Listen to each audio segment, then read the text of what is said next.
이들은 그 백성들의 족보에 따르면 노아 자손의 족속들이요 홍수 후에 이들에게서 그 땅의 백성들이 나뉘었더라. 창세기 10장 31절 말씀. 아멘. 할렐루야. 오늘도 좋은 날입니다. 이용호 목사입니다.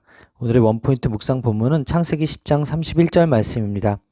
10장의 족보는 문자화된 세계지도로 생과 함과 야벳의 족보를 통해 세계 민족의 기원을 알 수 있습니다. 홍수 이후 노아의 세 아들이 각기 족보를 형성합니다. 노아의 세 아들 후손으로부터 인류가 확산되어 가니 노아가 모든 인류의 조상처럼 보입니다.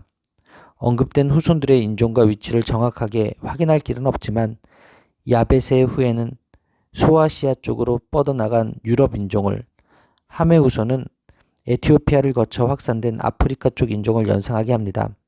셈의 후손도 족속과 언어와 지방과 나라대로 흩어져 후에는 아브라함과 연계되는 동방 민족을 구성하며 살아갑니다. 이들 후손이 번성해 각지로 흩어질 수 있었던 이유는 노아 홍수 이후 생육하고 번성하여 땅에 충만하라는 하나님의 복과 보호하심이 있었기 때문입니다. 셈족은 발전된 농업과 상업을 기반으로 메소포타미아의 문명을 일으킬 수 있었습니다.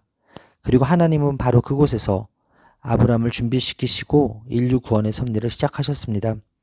셈의 후손인 이스라엘은 하나님의 선택을 받아 다른 민족과 구별되지만 세계 다양한 민족 중에 존재합니다. 인류가 다양성 속의 하나됨 또는 하나됨 속의 다양성으로 정의됨을 잊지 말아야 합니다. 다 노아에게서 나왔기 때문에 인류는 같은 조상을 가진 한 가족입니다.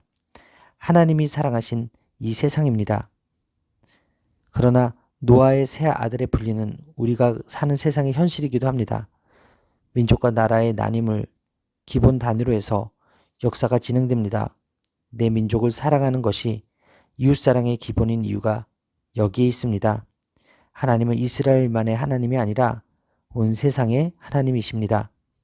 따라서 오늘의 원포인트 메시지는 온 세상의 하나님입니다.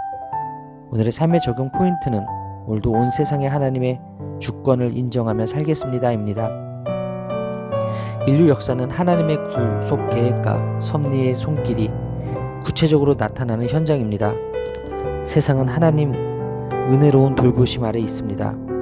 하나님이 복주시고 지켜주실 때 우리는 번성하며 살아갈 수 있습니다.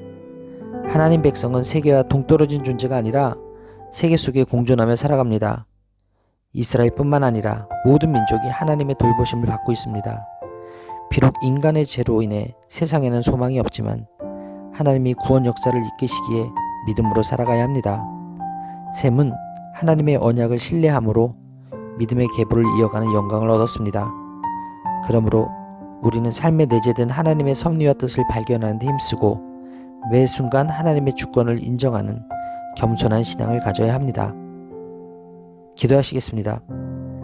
온 세계의 주인이신 하나님, 경건한 사람과 경건하지 않은 사람이 섞여있는 노아 아들들의 족보를 보면서 인류를 구원하기 원하시는 하나님의 마음을 깨닫게 하시니 감사합니다.